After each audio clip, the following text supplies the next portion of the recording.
Before I invite Scott Norton up to speak, I would like to acknowledge Scott's guidance and support and his leadership for this conference. It would not be possible without him these 5 years. And he's been our former president and before me, and he helped organize this conference and lead it year after year. So thank you, Scott. Thank you.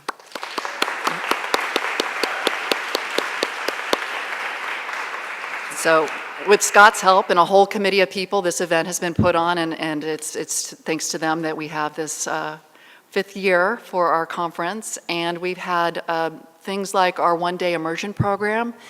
We announced that last year at the conference. The one-day immersion program is an opportunity for publishers and printers to host guests, and those guests are typically someone new to the industry. Maybe there's someone in college or just out of college, someone changing careers, changing industries, kind of like our plenary group talked about this morning, transforming, where are you going? This is an opportunity for them to go in for one day into a printer or a publisher and learn about what we do. So it's a really important opportunity for us to find new people and reach out to colleges and to other avenues we've not been able to do, and help increase the diversity of our industry and of our community here. So there's more information on the table right outside the room here. Please check it out. And there's also a sign-up sheet if you'd like to be a guest, or you know someone who would like to be a guest, or if you would like to be a host. So please sign up. So now, without further ado, I will invite Scott Norton up. He is our, as I said, chair for this event. Thank you.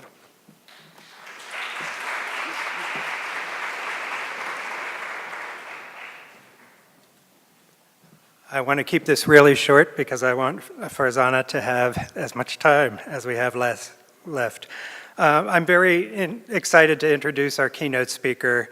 At PPN, we've struggled a bit with how to effectively address the lack of diversity among staff and authors in our publishing community. As our program committee developed this year's theme, which is, tell me something I don't know, publishing in conversation with other industries, we had a kind of Homer Simpson moment where we realized maybe we should be going outside of publishing to try to learn about diversity and inclusion. So I'm really excited today that Farzana Nayani has agreed to come and spend the day with us. Farzana is a recognized diversity and inclusion specialist who has served as consultant and trainer for Fortune 500 companies, and her media messages have been in places like Forbes, NPR, and the Los Angeles Times. After lunch, there will be a roundtable in which there will be a follow-up discussion prompted by Farzana's insights and remarks here. And we also want to emphasize that we hope that this is the beginning of a conversation that keeps going beyond today. So we're going to be looking for ideas and opportunities to establish some ongoing activities in order to continue to foster diversity and inclusion in Bay Area publishing. The roundtable is co-hosted with Bay Area Women in Publishing, who have made this a centerpiece of their mission as well. So without further ado, I welcome Farzana Nayani.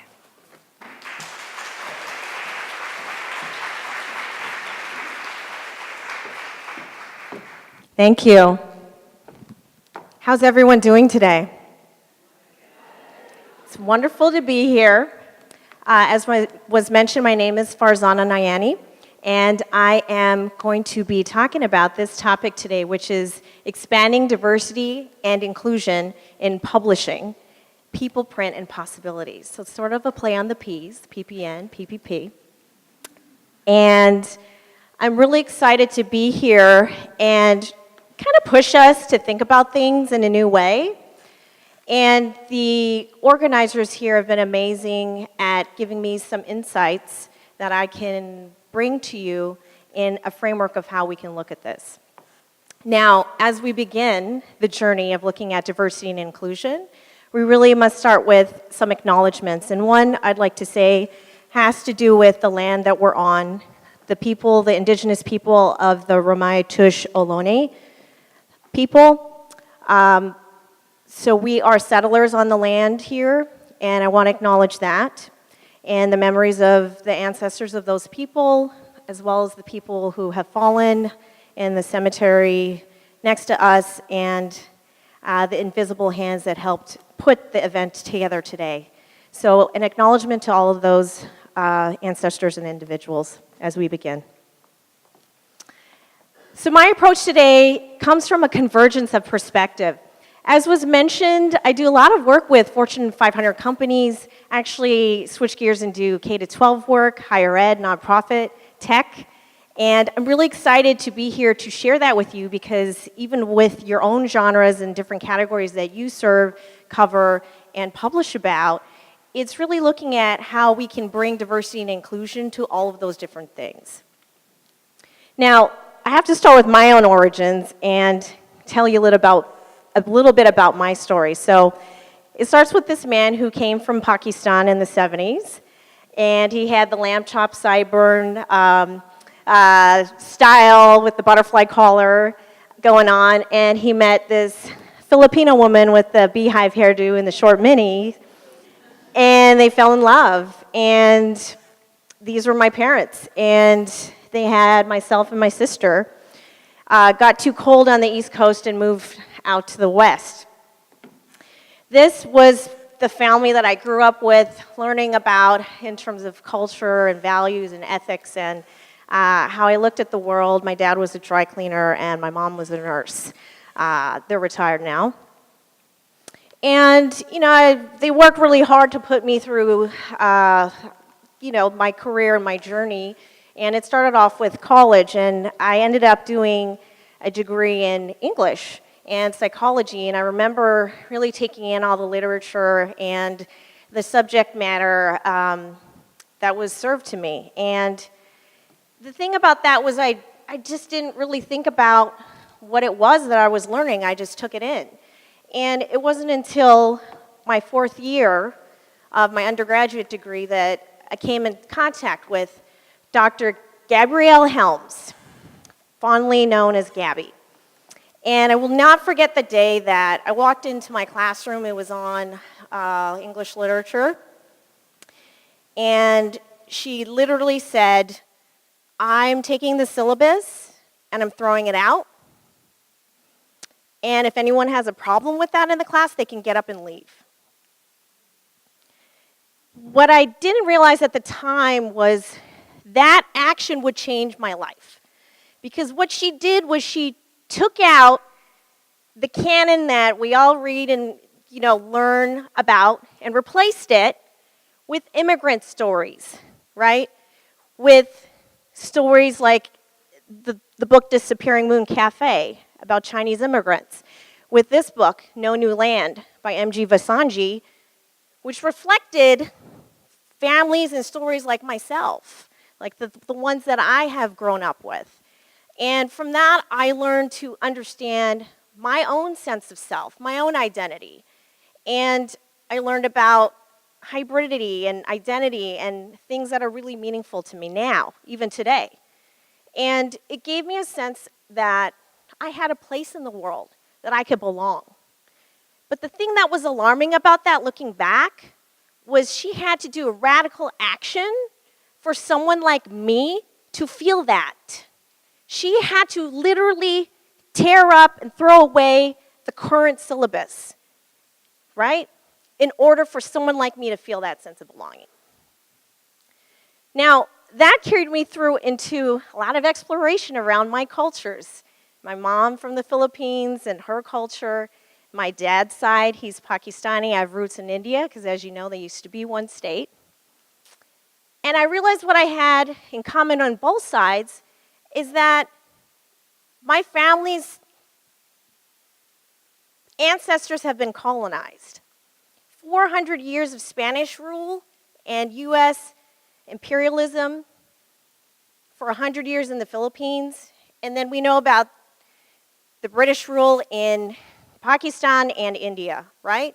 So I started to think about how I have that in common on both sides, right? What was taught to me about my skin color, my language, My parents didn't teach me my language growing up. I learned from my grandparents because they wanted me to speak perfect English so I could do well in the world.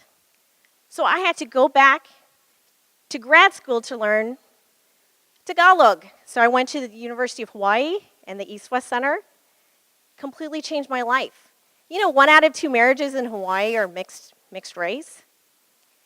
It was the first time that I was able to walk around and be a part of the dominant culture because people look like me. And it was an amazing feeling.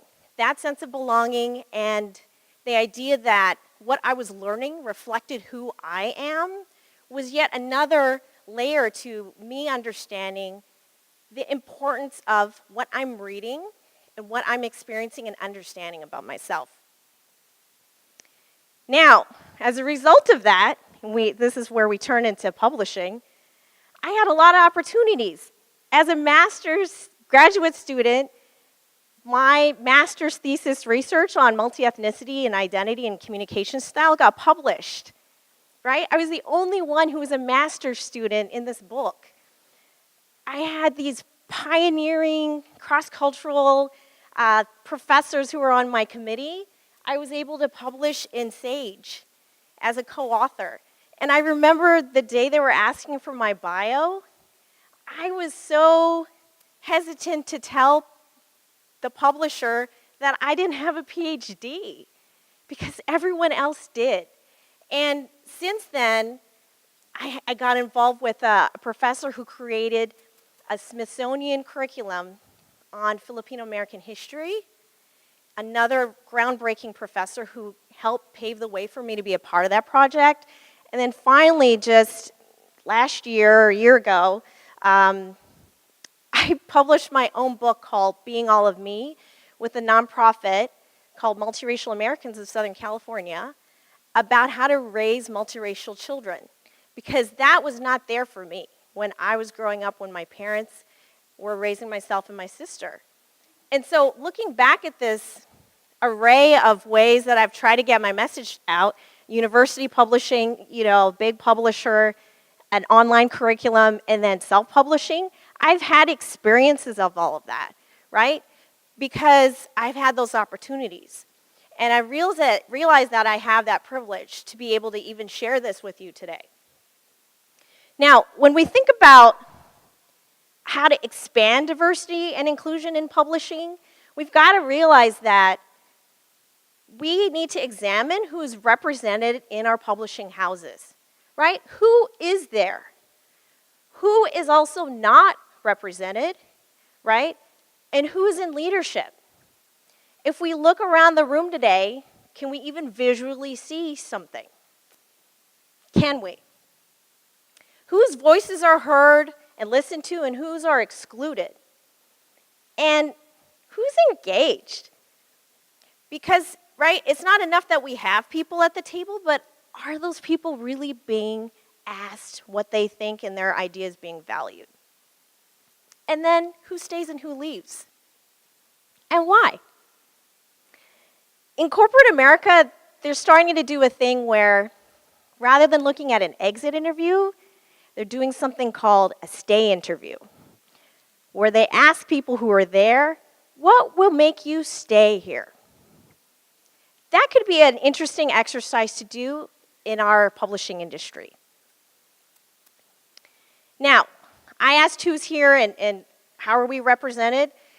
There was a study done on diversity in publishing in 2015, and I wanted to share this with you because I want you to know we're not just talking about race and gender, we're looking at sexual orientation, disability. Look at these numbers. We're over-indexing on some parts of our population, and we're clearly lacking in others. And this is data that still exists today. It cuts across marketing, it cuts across editorial, it cuts across leadership. The only thing that changes in leadership is that men are more represented. Otherwise, these numbers stay true across all of those different segments of what we do. In addition to that, there are stories around this. So we see the numbers and the data, but just this month, there was an article that came out in Scholarly Kitchen, and it was called On Being Excluded, Testimonies by People of Color in Publishing. I invite everyone to read that.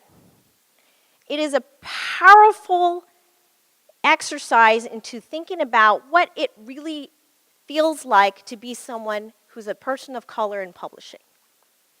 Now, the sad part is, the irony of it is, we'll listen to these stories when they're in print, when they're in a group all together. But as they come up, sometimes individually, we kind of slough it off. Sort of like microaggressions. Well, did that really happen? Microaggressions are slights and subtle things that people experience that are, due to bias. And they're hard to pinpoint, and they're subtle, and they're there. I can give you an example. I fly around a lot to do speaking engagements, and I have a certain status. And I remember one time I was in first class, and I got up to use the restroom, and I got asked if I was using the right one. The flight attendant had just served me orange juice, but didn't see my face. And so when I got up, and I'm a 5'3" woman of color, it doesn't quite fit in the rubric of what you would expect a first-class flyer to be, perhaps, in the realm of who we see usually. And this happens time and time again, and think about how those microaggressions can pile up when you observe someone for a certain role or for, potentially being an author. It just happens. It's so organic and subconscious, it just penetrates us. Now, some thoughts on diversity and inclusion and engagement of people. The prolific speaker Vernae Myers says this: diversity is being invited to the party. Inclusion is being asked to dance. Let's think about this for a second. So we hit the streets, we're able to have diversity in our house or with our authors. How are we including those people? How are we asking or inviting people to dance? Are they really? Or are they a wallflower, just observing the party? Are we really getting in there? Now, another speaker I know, me, came up with my own version. And when I write my next book, this will be in there. And I say this: engagement is being able to pick the playlist. Because guess what? If you invite me to the party and you ask me to dance, I'm not going to dance if you're not playing my music. And why would I enjoy this party if I'm not the one picking the catering, the food I like, right? If I don't like the decorations and I don't like the music. I want to be the DJ at this party. I want to be like those memes you see on social media with the baby that's like rocking out on their favorite song, like this is me in the club when I hear my song come on, meme. That's what I want to feel like when I come to work. That's what I want to feel like when I'm talking to you, when you're inviting me to perhaps be an author with your house. I want to feel like you're playing my song. I want to feel that you get me, right? How do we do that if we don't listen to the music of other people usually? Or we're scared or we don't understand it or they're saying some words we don't really like. Well, that's culture, right? And we've got to kind of break out of that. So how do we do that? Well, first we need to look at what the barriers to inclusion are. And what are some systems that kind of replicate that, right? Lack of inclusion. Do we have blind spots that we're just not aware of? What are we willing to do to achieve that, right? And part of it is this thing that is being talked about all over corporate America right now, which is unconscious bias. And I'm sure you heard about the episode that happened at Starbucks recently with the two African American men who went in to meet their white colleague for a business meeting, used the restroom without having purchased something, and had the cops called on them for being there. Now, misunderstandings happen. The issue was that with everyone in that room video recording this happening, their white colleague who came vouched for them, they still got pulled into the police station and detained for 8 hours. How does that happen in 2018? How does that happen? Because of unconscious bias. Someone felt unsafe that these two black men were there. Now, you and I can go in somewhere and have an experience where we don't have the cops called on us. Or maybe you're a person where that could happen, and so you have to be aware of where you are, what you're wearing, who you're talking to. That wears down on a person, right? And that is systemic. That's a power privilege issue that we have in society that is prevalent. Now, how does it affect us? Well, it affects us in our recruiting, hiring, our promotions, how we select leadership, how we put people on special projects. All of that unconscious bias just sort of permeates through us, and we make decisions based on it. It's fascinating and sad at the same time. Now, we have to, in order to mitigate this, figure out what biases we have as individuals. Do you look at an email from someone and because they reply to you quickly, you think that they're aggressive after you gave them suggestions for their chapter edits? Because they're an African American man.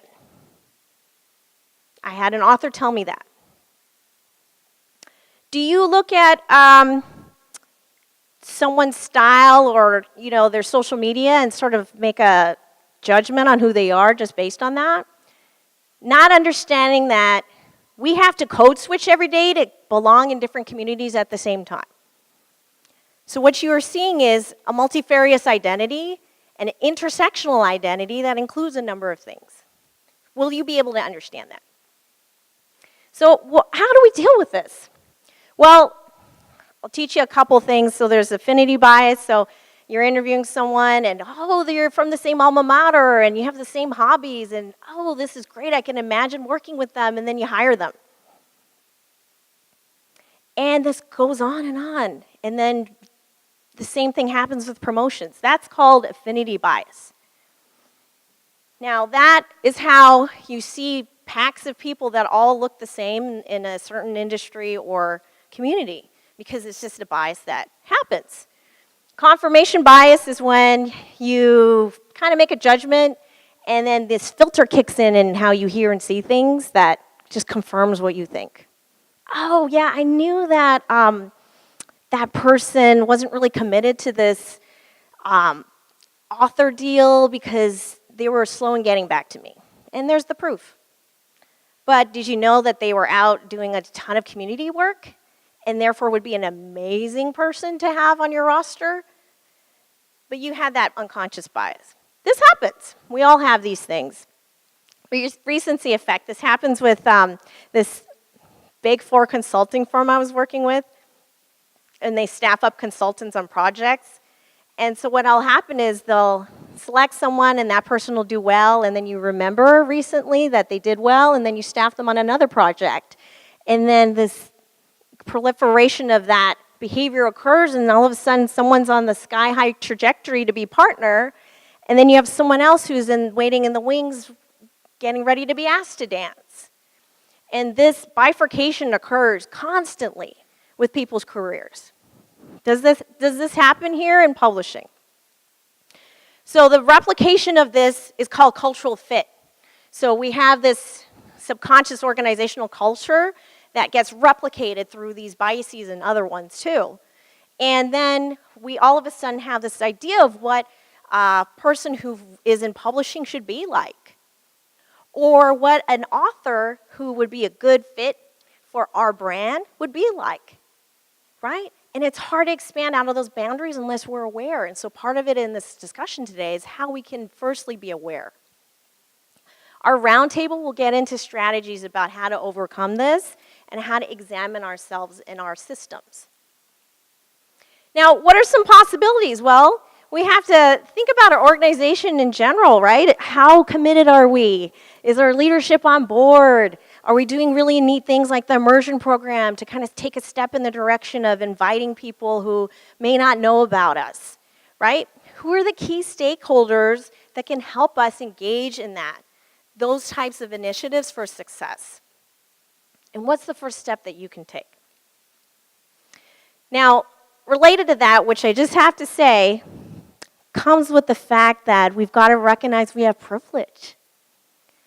We've got privileges in that we can walk through our day and have the education and the access and the financial wherewithal to do things. And it's so natural that we don't think about that. For other people, they don't have those things, and so it's going to look different. Are we willing to give up those senses of norms for us to expand and kind of blow the walls and the ceilings out for what's possible for us? Can we do that? And can that create the inclusion that we're looking for? So I'm going to give you a few examples of some people who are really interesting that I can share a bit about. We have Mr. Joel A. Brown. He's based in the Bay Area, actually right in the city.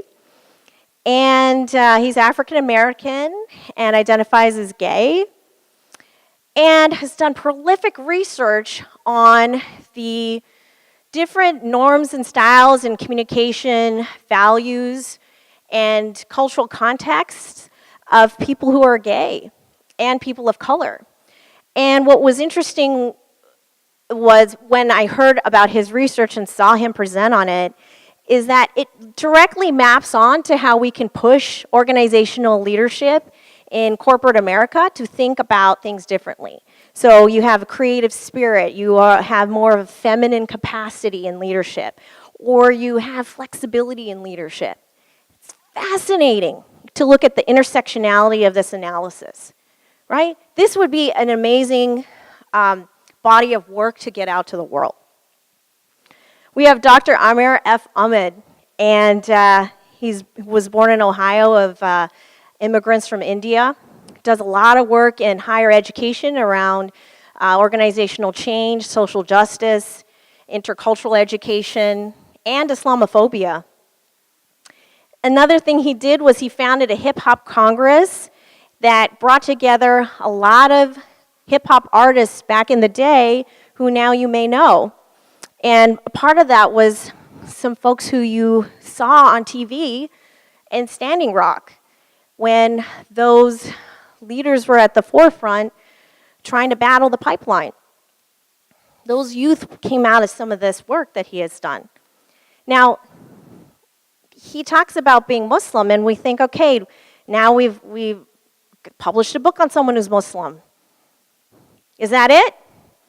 Is that it? Now we're past his story because there's only one unifying story around what being Muslim is like?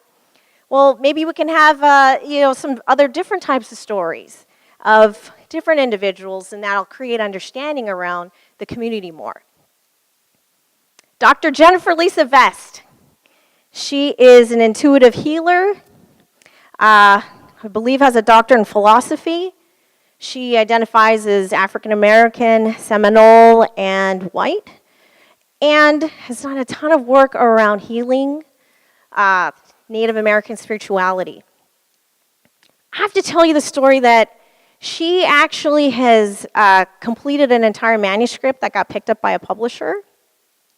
Had a great editor, huge advocate. That editor retired. Her manuscript got kind of pushed to the next person. They didn't know what to do with it. They couldn't find reviewers. It still hasn't been published.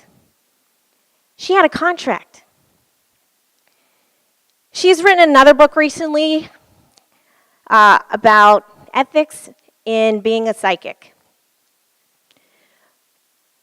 the publisher that she submitted to said, there's no market for this. People aren't buying a book like that. Did you know that intuitive healing and an intuitive sensibility is in every indigenous culture? In Oceania, from tattoos to helots in the Philippines to Native Americans here. She has this knowledge that can't get published because we don't have people that can review it. And you know what's sad? The people who can review it are starting to die.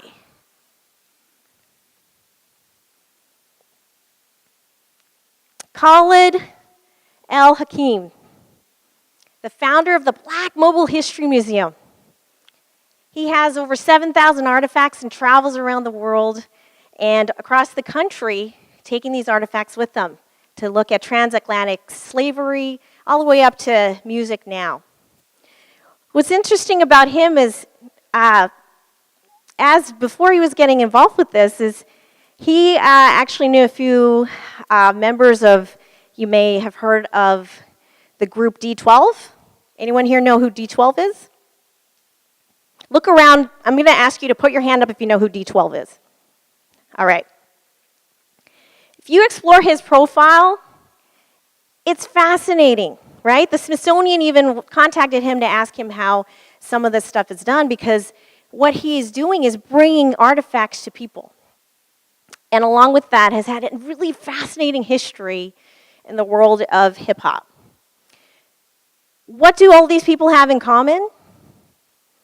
They're people of color. They either have PhDs or are going to have their PhD in a few months. They're all doctorates, right? Do you have a pathway to find them? Do you have a pathway for when they bring you an idea that you can support that and it not get lost? Do you have the ability to see them in genes and understand that they are people whose stories and knowledge we need to share with the world? And I can't stand up here and know that these people exist and their stuff is not published. I can't. I can't. Because people like this get profiled, they get stopped at traffic stops, they get profiled in the airport. I can't know that they have this knowledge and could die one day because they could get shot by accident or pulled over and locked up because of a certain turn of events. You have the ability to change that because you can get stories like this out and help change society by helping us understand that PhDs can come in this form. Literally, right? So those two fellows in Starbucks could be doctors, not people that are detained for 8 hours for buying a coffee. So I want to show you one other stat. This is by the Children's Book Center, the Cooperative Children's Book Center from the University of Wisconsin-Madison. And they started documenting children's books back in 1985 because they were trying to give out this award for authors who were African American. And out of the submissions, only 18 were African American. And so they decided to continue looking at this. This is an extremely amazing data to look at, right? And so I get kind of geeky about data because I think it's fascinating to look at things over time. And, you know, I've got kids, and so I was interested in children's publishing. I crunched the numbers, and these were the percentages, and let me just share. So in 2002, we had, out of 3,100 books, 2% were by African American authors. And that number jumped up a whole percent in 14 years. Now, we do see more books about people who are African American. How do we feel about that? The author number is still dismal. Go down the line, you look at American Indians, First Nations, 1%. Asian Pacific American, 6%, right? The privileged model minority, right? That myth. Well, they're doing better, right? And Latinos, 3%. 3% of books about children, books for children are by Latino authors of color. I saw this and I was astounded. And I have to say, I feel insulted. I cannot believe that these numbers exist. How is this possible? This graphic pictorially shows you what this means to an individual. You have more books about animals and trucks than you do about people who are of these different cultures. I have kids, and I think about what they're reading and absorbing. And you see the kid on the right, he gets to think about himself as an astronaut, royalty, right? He can imagine his life.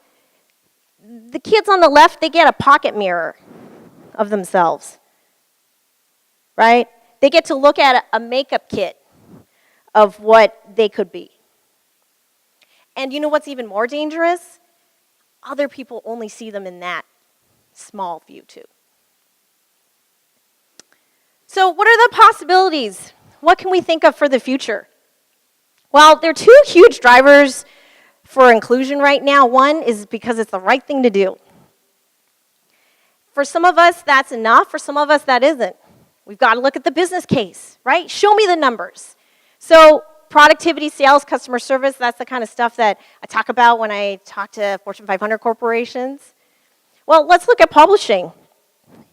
And let's look at creative works. And let's prove the market. Who here has seen Hamilton? It's amazing. Hard to get tickets. Tell me how much they gross in a week. Throw out a number in 1 week. $3 million. $3 million a week. Here's another one. Black Panther. Right? We've seen this. Disney did so well with this that they made their own infographic on how awesome it was. They're like, we're going to put an infographic because we busted through all the records. We just need to put this out. So here it is.